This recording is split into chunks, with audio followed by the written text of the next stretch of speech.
Slide the open coupling end onto the pipe until the pipe end butts against the fitting.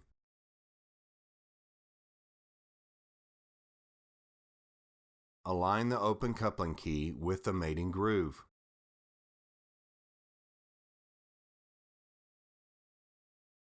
The bolts and nuts may be hand tightened to position the coupling in place. Securely tighten nuts alternately and equally, keeping the gaps at the bolt pads evenly spaced. Visually inspect the pipe joint to assure the coupling keys are fully engaged in the pipe grooves. The bolt pads are to have equal gaps on each side of the coupling.